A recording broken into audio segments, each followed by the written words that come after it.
Welcome to New Thought Center of Hawaii. It's Sunday morning, January 9th, 10 a.m. And I'm so glad and grateful that all of you are tuning in to our program this morning. All over the world, wherever you are, welcome. We're very, very happy to have you. And we're happy for our musician today and our presenter today. Dr. Stevens and Uma Ojeda is our music minister. And I'm really looking forward to Richard's talk. It's something I do not know very much about. I did look up a little bit, but he has a fascinating tale to tell. So you'll have to stay tuned for that. So we'd like to start out with a lovely song from Uma. If you would, please, Uma. I'm so excited. I finally got to record a new song in the studio in Sedona, Arizona, because I'm back in Arizona. So I know I've played it for you before, but now you can actually catch it on iTunes, Spotify, and worldwide on YouTube. It's called the Affirmation Song, although this year it might be changed to Why Is Everything? Okay.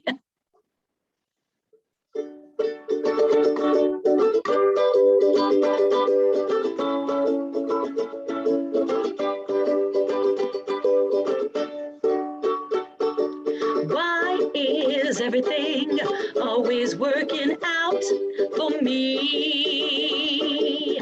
Why do I feel oh so good? Why is everything always working out for me? I count my blessings every day. My children and friends make me smile. Life pulls me every which way, but I still say, why is everything always working out for me? Why is it all unfolding like it should? Why is everything always working out for me? When stuff all around me makes me blue, my mom says it's okay, honey child. She reminds me what I get to do. I say, why is everything always working out for me?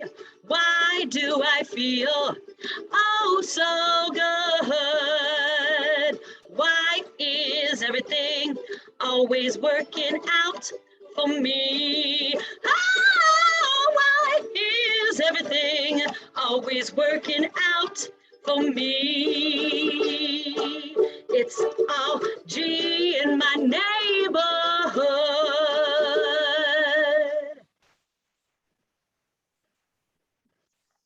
Thank you, Uma. That's a good, uplifting energy song to start off our program this morning. Thank you. Yeah, mahalo.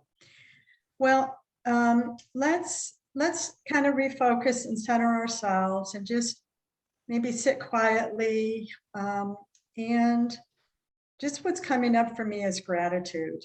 And I'm so grateful that during the past years, we've been so adaptable to continue in our services. We literally go from in-person to online to in-person to online. And so it's kept us on our toes. But not just that, just everything. We can look at so much around us and just be so grateful for everything. So wherever you're at, if you would just take a moment, just maybe close your eyes, just focus, just recenter, and just think for a moment of something that brings you joy and how we're grateful for that. And just by the act of gratitude, our whole energy shifts, no matter how tough it gets. Let's just think of one thing that makes us happy, and let's be grateful for that. We'll just take a minute or two to do that. Thank you.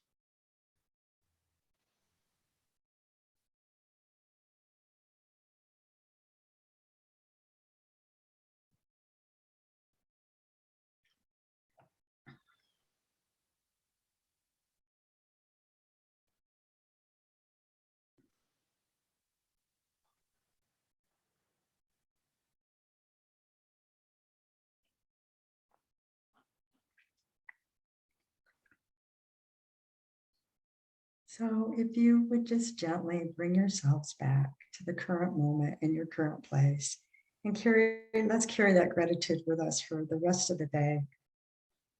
And just keep that within us and spread that gratitude everywhere we go. We'll make the world a better place. So if you're just tuning in, good morning. Welcome to New Thought Center of Hawaii. It's January 9th, Sunday at 10 a.m. Well, it's a few minutes past 10 a.m. now. And I'm welcoming everyone joining from everywhere, from Hawaii, from the mainland, from whatever country you're in, whatever place you're in. Welcome. We're very grateful to have you. I just want to introduce New Thought. A lot of you tuning in know about New Thought, come to New Thought, have been with New Thought over the years. But for those of you who may be tuning in or coming upon us accidentally on purpose online, our mission statement, I always read this because I just love it. I love it. I just resonated with it so much. Our mission at the Kona Center is to provide a sanctuary of aloha for the nourishment, development, and evolution of each individual's unique spiritual path. We welcome, and not only welcome, we embrace all religion, all paths, all people. We're all heading to the same place. So we encourage and support and nurture your path. And I'm so I love New Thought for that. I just love New Thought for that. We evolved from the Kona Community Church of Religious Scientists.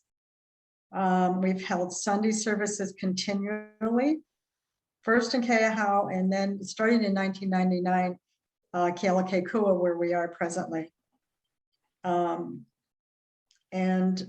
good things coming out of the last 2 years is that we've got technical and we can do our services online, like I mentioned. We're affiliated with International New Thought Center Alliance, which brings together different, it's like an umbrella that houses and protects and shelters different groups and individuals who share common beliefs and attitudes. One of them that I really like amongst all of them is a new thought embodied in consciousness produces a new condition. And that's what we do every week. We produce a new condition. And so we do have Unity and Religious Science Church along with Centers for Spiritual Living that are under the same umbrella.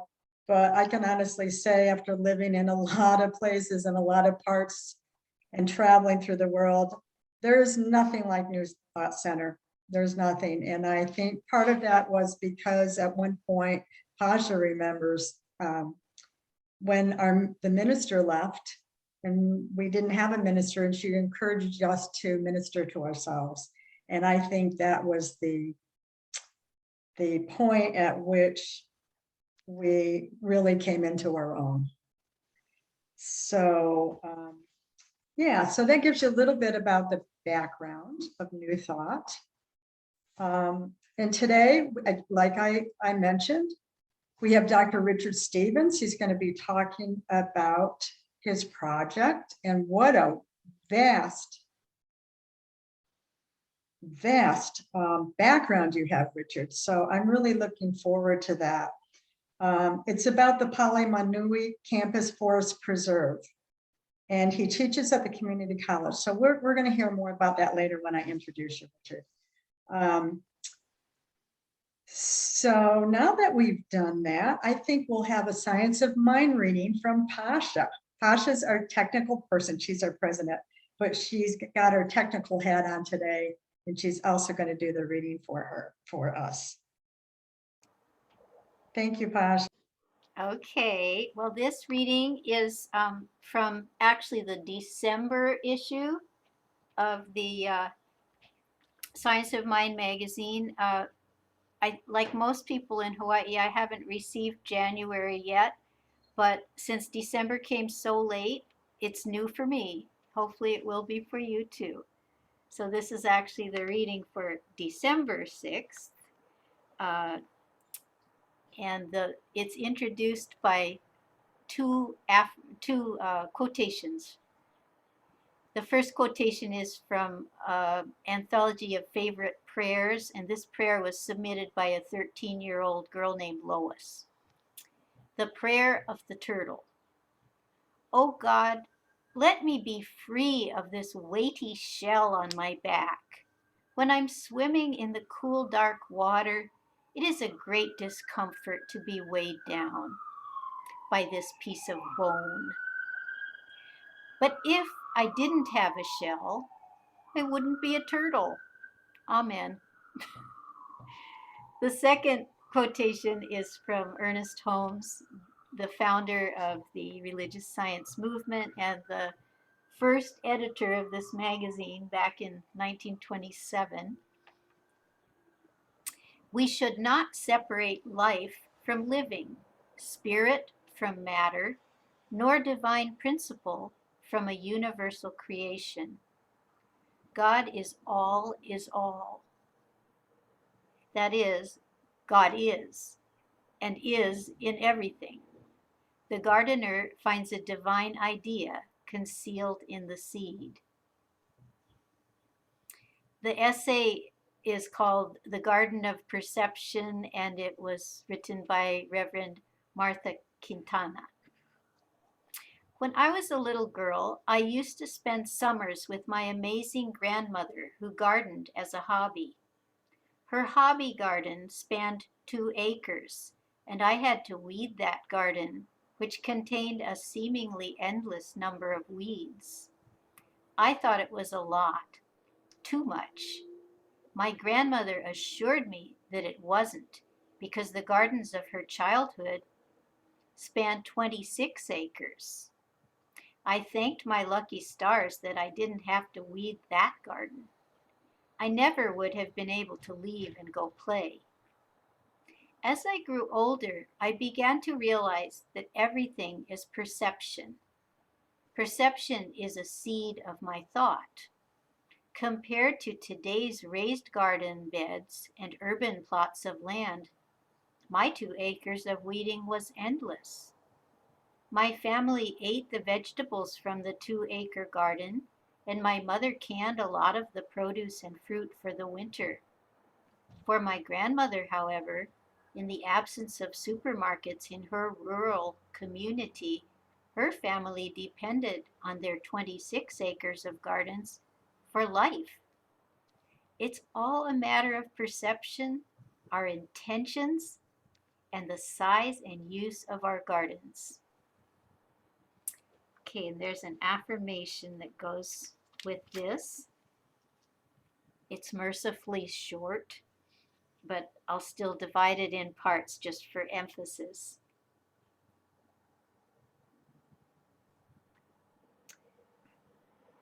Okay, so, well, maybe I'll read the whole thing first and then divide it. Life provides for me, just as I am, what I need, big and small. So now I'll do it with pauses so you can repeat if you're inclined to. Life provides for me, just as I am, what I need, big and small.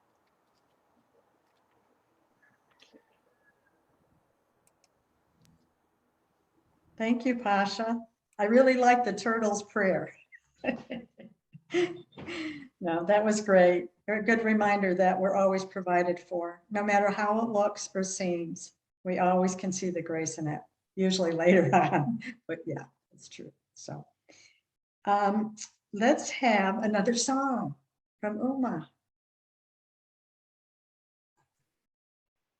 I'm always blessed when I get to do this next one by Ricky Byers and Reverend Michael Beckwith, who also promoted a little bit of my books out there. Use Me is also on iTunes. Here's my karaoke version, which is a little different for sure than the one on iTunes, but check it out.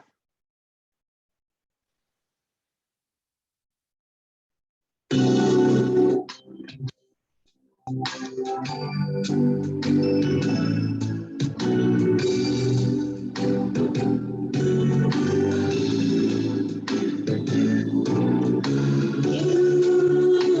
me, oh God, I stand for you, and here I'll abide as you show me all that I must do. Ooh,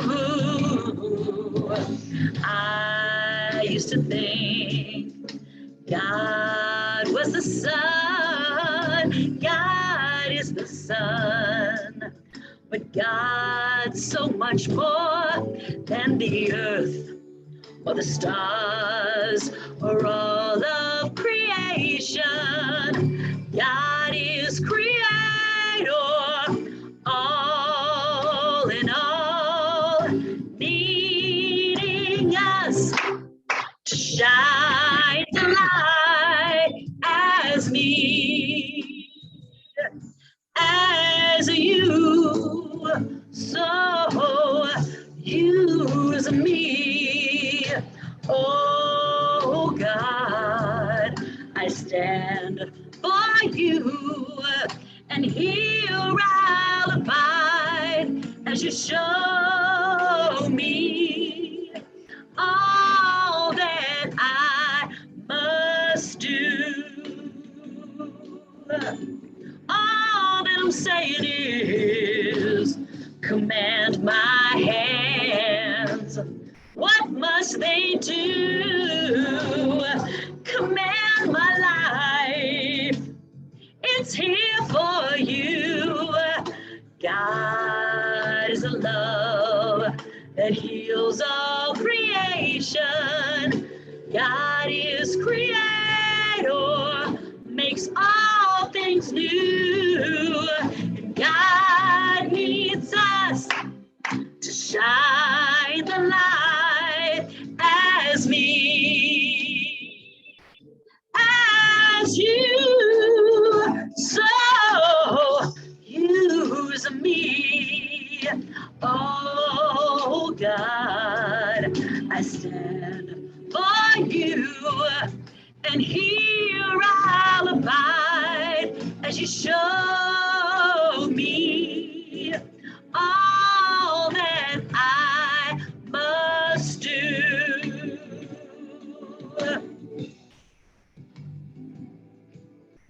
God needs us to shine the light.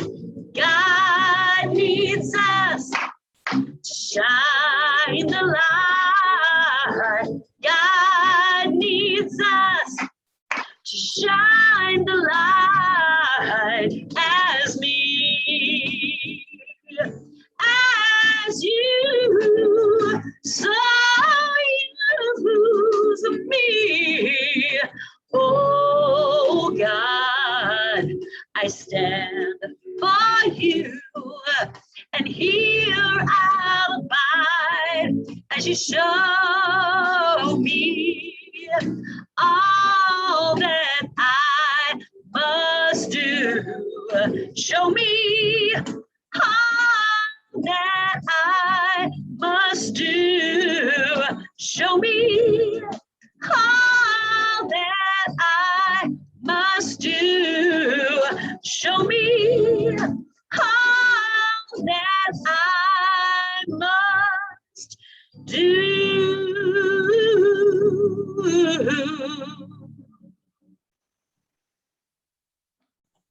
Wow. Woohoo. Thank you. Very nice, Uma. Very nice. Thank you so much. I feel inspired. Okay, well, we've come to, I'd like to introduce our speaker, Dr. Richard Stevens. Dr. Stevens is an author, historian, ancient trail hunter, tree planter, and teacher at Hawaii Community College, UH Center for West Hawaii, Palamanui, Kona. Former Marine, Foreign Service Officer, Refugees Advisor for the U.S. Agency for International Development, and Purple Heart Vietnam veteran. He's won many awards for his nature restoration activities, including a National Take Pride in America Award from the U.S. Department of Interior. Very impressive, Richard, very impressive.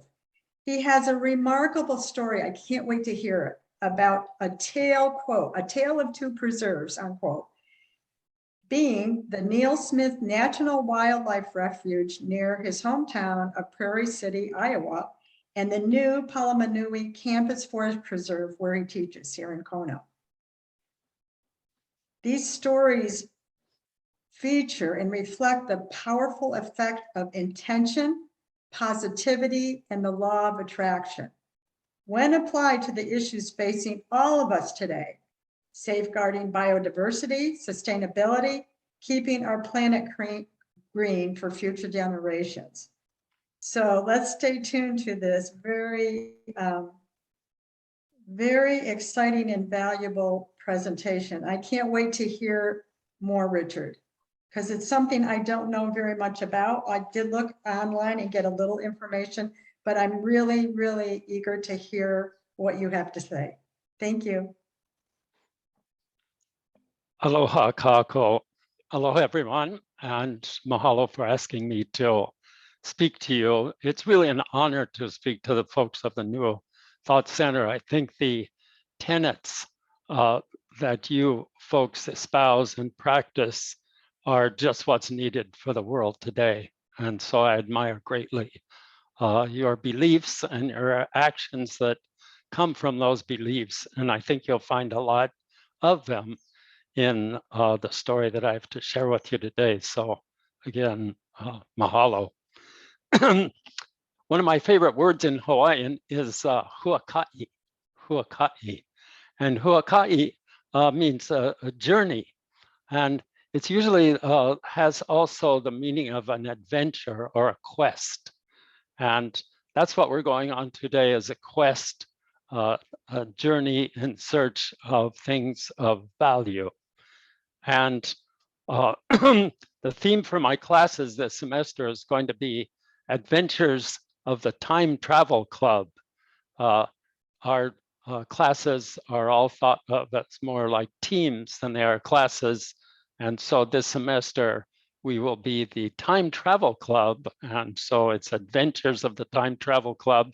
And now I'm inviting all of you to join that same club and share in a couple of the adventures that I'm going to share with you now. So our time travel today is going to begin back in the 1950s in Iowa. And so if you'll just turn back your clocks for a few moments, 1950s, you can think of Elvis Presley, Marilyn Monroe, Buddy Holly, Chuck Berry, the birth of rock and roll. I was a kid in those days, and I grew up in the small town of Prairie City, Iowa, 800 souls. And most of my time, though, I spent on my Uncle Keith and Aunt June's farm, 2 miles south of town, wandering through the magical woods of Walnut Creek, which ran along the border of the farm. And I think, though I hadn't heard about Aristotle yet in ancient Greece, I think I already did believe that, as Aristotle did, that in all things of nature, there is something of the marvelous. It was a marvelous world that I found out there in the woods of Walnut Creek. And I pretty much thought I was an Indian and living in previous times. And I was wandering through the land of my ancestors and seeing the same animals and the same sights that they saw. And it was only as I grew and then began to realize that there were limitations in that world of Walnut Creek and Uncle Keith and Aunt June's farm. There was another farm just beyond theirs, and beyond that, there was another farm that in all, it was mostly a tamed and domesticated land. And that brought a feeling of sadness to me. And I felt like I wanted it to be like it was on the time of the Indians. I wanted the bison to be there again. I wanted the elk and the other great animals that were part of the tall grass prairie and the oak savanna that were the ecosystems of that place rather than the cornfields and soybean fields.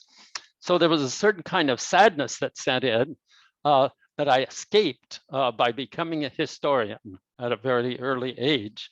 And you can see the map behind me on the wall is of the Old Oregon Trail, and all the great trails of the West are on that map. I got that when I was 9 years old, and it hung on the wall of my room, and I looked at it every day and before I went to bed every night, and dreamed that I was out there among the Indians and the mountain men, and that world still existed. And so these are what I call Walnut Creek dreams. And I want you to hold that in your minds for a few moments as we continue this journey, and we will return to see the significance of these Walnut Creek dreams, that the land could be once again as it was in the time of the Indians, and that the buffalo, the bison could come back again. So now we flash through time to 1970, and I was in Vietnam, and I was on reconnaissance missions in the part of Vietnam that I absolutely loved, the wild forests and mountains, the jungles of Vietnam. That was the kind of wildness that I was seeking as a kid, and now I was able to experience it. But there was a kind of sadness here too, that as I came back from reconnaissance missions into that beautiful mountains and forests, and realizing the kind of destruction that we were doing there.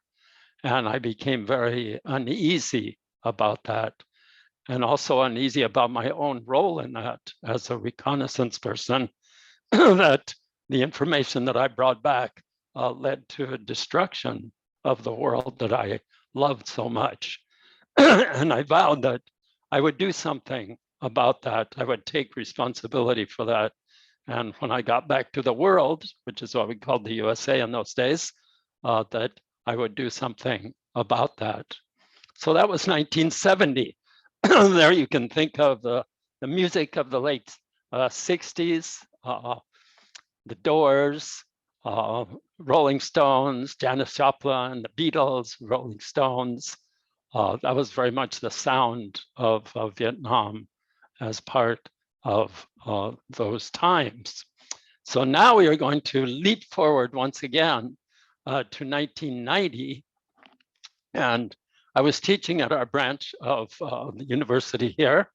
Our little campus was then right next to the corner pocket and across from the prosecutor's office in Kealakekua. I'm sure many of you were familiar with it then. We were there for quite a while, actually. And I was living in Kohala at the time. And when I was in Vietnam in 1970, I had read an amazing article in Time magazine coming back from one of those reconnaissance missions, that a senator from Wisconsin had started something called Earth Day, and that people all over the world in 1970 were celebrating Earth Day in various ways of doing good things for the earth. And that was another vow that I made, that when I got back to the world, that I would take part in that, and that would help to perhaps wipe out some of my bad karma that I was accruing while in Vietnam. And so in 1990, I was not only teaching, but I was the head of an organization called the Kohala Foundation. And it was the 20th celebration of Earth Day. And I thought, here is my chance now. In cooperation with the State Tree Nursery in Waimea, we planted 10,000 trees in one day in celebration of Earth Day in Kohala. It was the biggest tree planting in the state of Hawaii on that 20th celebration of that wonderful day. And that was a feeling like some of that vow was being fulfilled. And right after Earth Day, I received a fat envelope in the mail from my Aunt June, who still lived back in Iowa and not far from dear old Walnut Creek. And so I eagerly opened dear Aunt June's letter. She was 90 years old then. And I saw something that absolutely blew my mind. It was an article from the Des Moines paper with the headline, World's Largest Ecological Restoration Project to begin near Prairie City. And my eyes popped. World's largest ecological restoration project near the little town of Prairie City that I couldn't wait to get away from when I graduated from high school. This was truly amazing. And as I read eagerly the article, my mind continued to explode, especially when I saw that it was the center of it, of the 6,000 acres that were to be part of the restoration of the tall grass prairie, was Walnut Creek. And in fact, the name of the restoration area was the Walnut Creek National Wildlife Sanctuary. And so then I eagerly read Aunt June's letter, and this was even more amazing as I read her excitement about this, saying that their old farm was to be basically the center of this amazing project, and that where their old farmhouse was to be the temporary visitor center for the Walnut Creek National Wildlife Refuge. And I immediately flashed back to sitting on the front porch of that wonderful old farmhouse atop a hill and looking down the hill toward the ribbon of Walnut Creek and its magical woods. And I thought, oh my God, I think I dreamed that park, that refuge, into being. Is this actually possible that my dreams of it looking again as it did during the time of the Indians, and this is just what the article said, they were bringing back the bison, they were bringing back the elk. It would be this immense area of bringing back the whole ecosystem that was there as I had dreamed it as a kid. Is this egomania? Perhaps a touch of it, but in cooperation with all the other people who dreamed this and then made it happen. By the way, it's now called the Neil Smith National Wildlife Refuge after the Iowa congressman who was the prime mover of this in Washington, D.C. But Prairie City, Iowa, the town, as I said, that I was so eager to escape from, now has this major distinction. And I doubt if it's still the world's largest restoration project, but 6,000 acres is good enough for me in this case to take off my hat to all of those who made it possible, and maybe to that little boy out there wandering through the woods and dreaming that it would happen someday. So that is part of this tale of two preserves. I'm sure that will recall for you Charles Dickens' famous novel of the French Revolution, A Tale of Two Cities, which begins with equally famous words. It was the best of times, it was the worst of times. And we can probably relate that somewhat to the times in which we live right now. But from that wonderful bit of news in 1990, things just kept getting better, because in the year 2000, we were still in our little campus there by the corner pocket and the prosecutor's office. And then word came to us that we were getting a brand new campus above the airport, and it was going to be 500 acres. And so we went out there right away. We had to see this. This is amazing to go from a parking lot campus, as we referred to our place, to a 500-acre campus. And when we saw that this 500 acres was primarily the great ocean of invasive fountain grass that has replaced the lowland dry forest all along our coast here, we saw the opportunity that lay before us. And by we, I mean now the other teachers at our school. And so we began having focus groups with our students. It seemed like this was going to happen right away. They were going to build a new campus there, and there's going to be 500 acres around it. And students were already involved in the tree planting programs like the one we did in Kohala. And they decided that the thing they would most like to do in taking part in building a new campus was to reforest the land, to bring back the Hawaiian tropical lowland dry forest, the most endangered ecosystem in Hawaii and in fact around the world. That forest has almost disappeared everywhere, 95% gone here in Kona. And so this opportunity seemed wonderful. And so that was a focus group then of students who began with this same dream, this same intention, this same positive thought about what could be done to revitalize the land, to bring back that forest, that lost forest. When we finally moved out there, it was 15 years later. Those students had gone on to families and other lives and careers, but now we had new students, and we had a new place to move into, a wonderful new campus, and even more land around us than we had heard about before. And then we discovered the picture that we saw earlier as part of this, a group of, as we call them, golden oldie wili wili trees. The wili wili is one of the most beautiful trees in the world. It's golden as it matures. And we had 5 of them just above our campus, these 5 golden oldies still thriving and producing seeds, golden in every part of their trunks and barks. It's a very special wood, very light, was used for surfboards for the chiefs in ancient times, or net floats.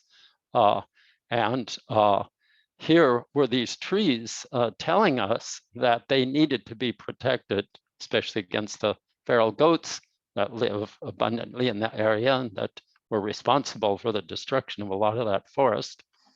And from finding those trees then, and from cleaning ancient Hawaiian trails that we found in that area, we found a whole grove of wili wili. And then we knew we had something very special.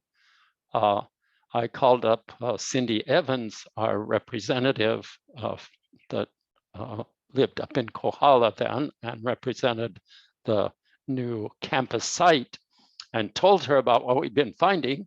And she said, well, you have to talk to David Smith, the head of the Division of Forestry and Wildlife. I'll put him on the phone right now for you. And soon I found myself talking to him, telling him this story of what we'd found, and that we would like to have a forest preserve there. And he said, that would be perfect. Having a campus and a forest preserve as partners is outdoor laboratory, outdoor classroom, and perfect to have a group of people there who will take part in the continuing restoration of this land. And so there was the second of these 2 preserves that this story is about. And again, it seemed to be very much related to the dreaming of this time the student focus group. So there were about 100 students that were involved in that.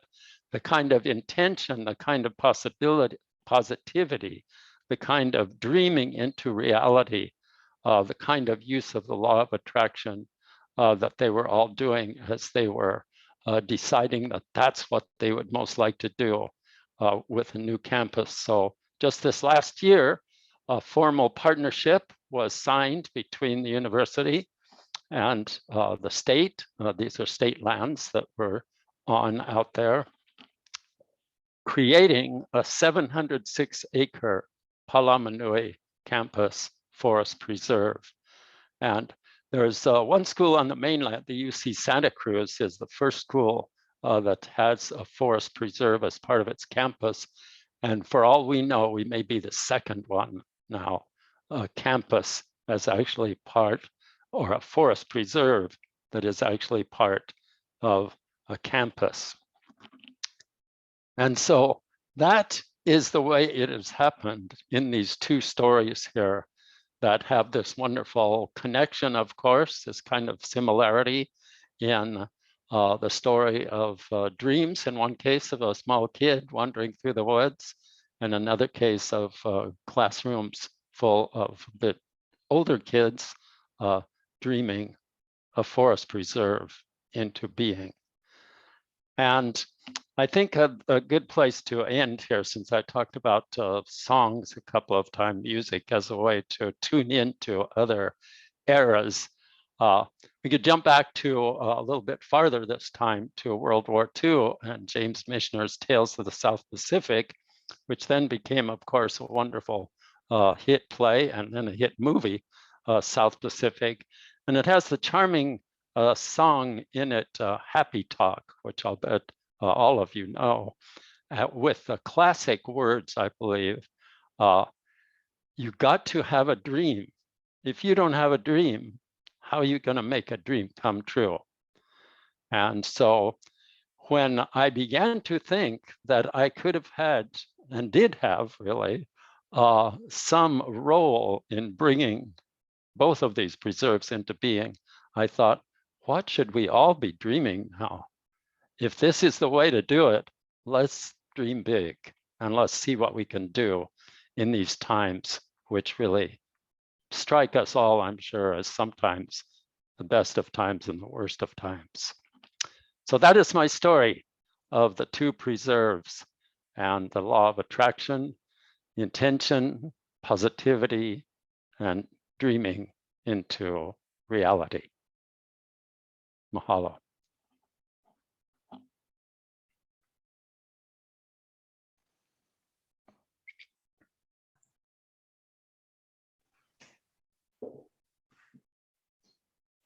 Nice pictures. Wow, what an amazing story. Only it's not a story, it's a reality of what was created. You know, it seems to me, Richard, that you came in with that dream, that it was already within you. And then you physically dreamed it in this reality. And that dream came to be. And I think it's a really good reminder, especially in the last few years, that sometimes the focus has been on more survival type of thing, and maybe not for everybody, or maybe combinations of such. Just a really good reminder that intention, like you said, focus, intention, the dreaming part of it is so, so important and so valuable. And it's amazing, amazing how you dreamed that into being. I bet you there's a lot of people viewing this that have a lot of questions too. I really do. Just a little bit of information I went online and got had me thinking about a lot of things, but just the fact that maybe this school, the campus is the second one. It's like, how did that, I mean, just everything lined up. Once it was dreamed, everything lined up so well. Your calls, Senator being, well, I think it was a senator representative, oh no, Forest and Trails person being there. It was like meant to be. It was just like, boom, it just did. I have a question for you. Pastor, we have time for questions? Yes, okay. Could you tell a little bit about I saw where it said there was llama trees there? Yes, llama trees. Llama trees, notice the name Pa Lama Nui. Pa means enclosure or fence, llama, the llama tree, and then nui, big.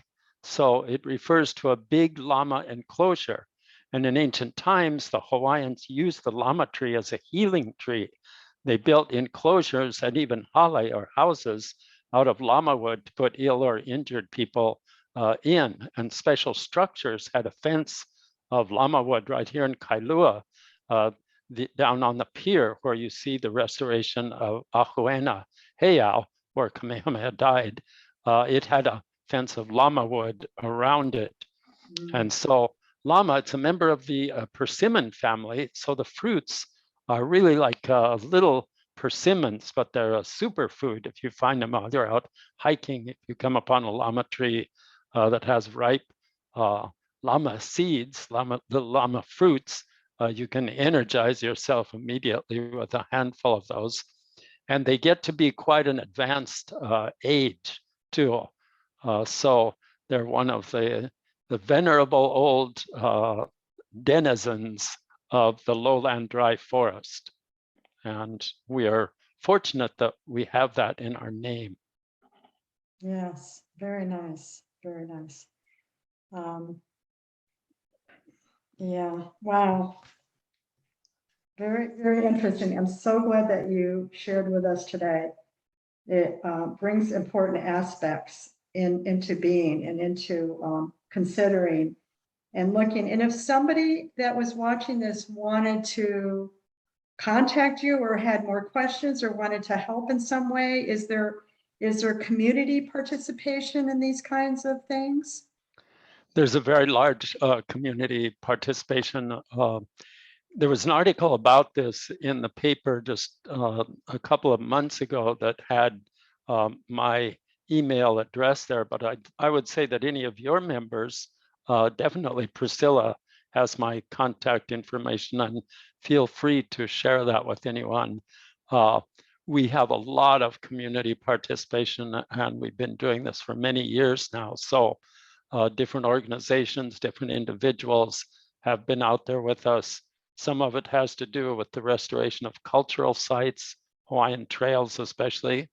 We've been doing this at the Veterans Cemetery for many years now too, and planting trees, gathering seeds, work to restore the lowland dry forest that will be the heart of this new preserve now. But we do this in other places too, and including planting koa trees in the uplands. We've been doing that up in Koloko now ever since 2003, restoring the overhead canopy in the forest. All the koa trees were removed out of a 1,250 acre state forest there over many years. And so the ohia tree has a very narrow canopy and the koa tree has a very broad canopy. And when the koa tree is gone, there are gaps in the upper canopy. And so we've been restoring that since 2003. And that's something we do every semester. And it's they're very high energy events. Planting trees, everybody knows the earth needs trees. And there's a lot of positive energy that's generated when people come out to do that. And some of them will be our students and their families and friends, and then community folks also, again, bringing their families and friends. So these are joyous events working with the Aina, with the land. Yes, thank you. Thank you for your contribution. Thank you for helping to dream this into being along this particular case with your students, or would you call it the student, well, student dreaming. Yeah. Yes. Yeah. Wonderful, wonderful. Really enriching our community a lot. So I thank you again very, very much. Oh, wow. Lots to, yeah. Okay, well. We are now going to have some offertory music. And there's a lot of ways in which you can donate or give to New Thought if you wish. Our website, you can go onto New Thought of Hawaii website. There's ways to donate there. I think Pasha's gonna do, are you gonna do a screen share with that, Pasha? Yes, let's have Uma get started with the music. Okay. Then I'll. All right, share with we'll give the you some nice details. sweet music for this. I remember that folks at New Thought love this song by Keb Mo, so I'm pulling it out of the proverbial music closet since I know people love it. So here is Life is Beautiful.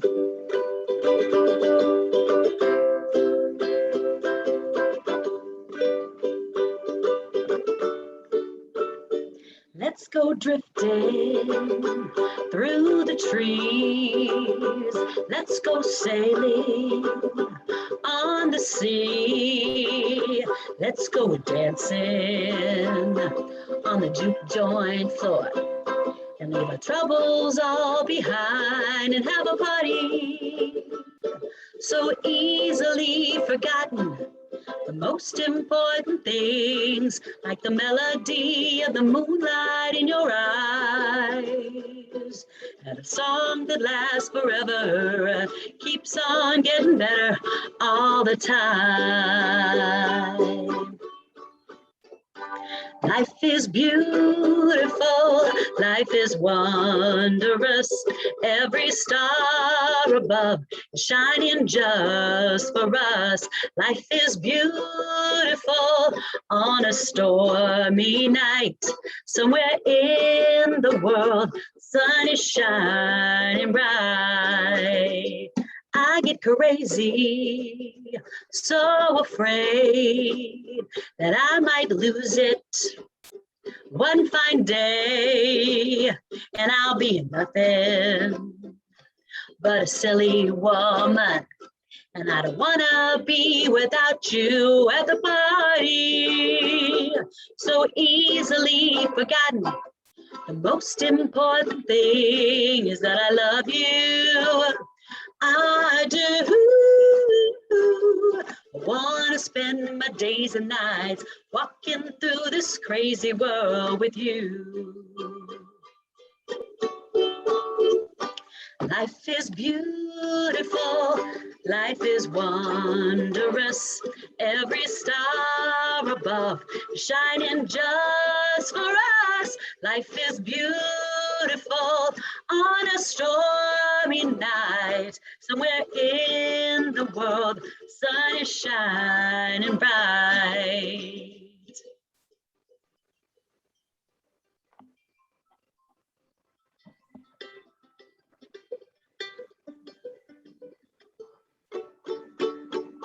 So easily forgotten.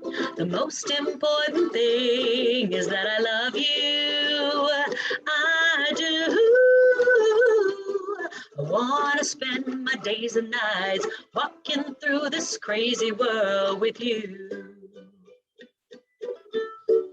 Sing along. Life is beautiful, life is wondrous. Every star above is shining just for us.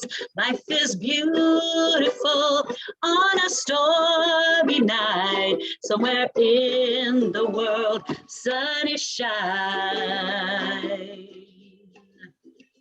shining bright. Thank you. Happy to Thank be here. you. Thank you. Always so uplifting and positive and high vibes. Thank you. So now we can go to announcements coming up at New Thought. So for the rest of January, we will be doing pre-recording videos, and you can watch them Sundays at 10 o'clock or thereafter. And they will stay up on the New Thought Center of Hawaii YouTube link for quite a while. So you can always catch us up there. Next Sunday, we have Nancy Shipley Rubin, Open to the New. The week after, Dr. Susan Gregg, do you really want 2022 to be different? And at 1:30, Kumu Kiala King, Ivelo Mauloa, Honored Legacy Forever. We got a power-packed month, you guys. We got big hitters up here. So make sure you tune in. Our monthly events are canceled for the time being, at least for January. Normally we do Protus giveaway the last Sunday of the month. We usually do, or we try to do, the pre-healing meditation, which is the crystal bowls by Irenaeus, and that's always beautiful. We will not be having those for January, so we'll see what next month brings. It's always a surprise. Service opportunities, we always need volunteers. We will be having our elections coming up, and we need anybody interested in serving on the board or at least serving on nominated committee, Facebook page person to help us with that. And we're going to be doing other Jubilee planning groups, events, things going into 2022. We just need a extended period of time where we can actually be able to present them. So, yeah, it's shaping up to be another interesting January and February and maybe March, probably the whole year. So if you're interested in any of those, please contact us. And now we're going to have, are we going to be, our closing song, is it going to be Hawaii Aloha, Uma? Yes, it is, my favorite. Okay, take her away.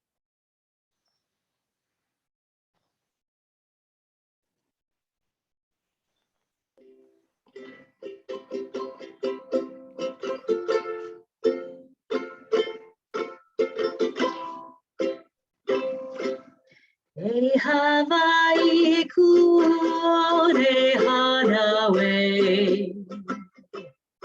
U'uhome pula irine Oli no awina pono lanio E Hawaii aloha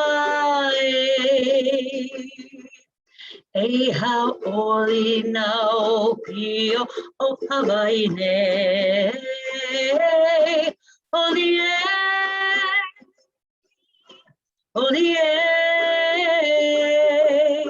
Maina ahe makani e pamaine Mau ke aloha no Hawaii E how oli no pio o Hawaii ne Oli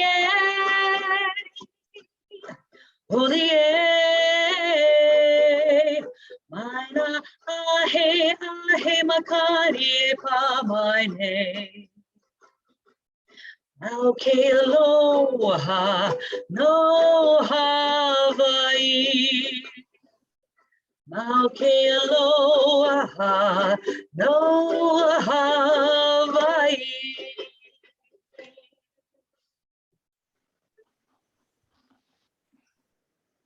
Thank you.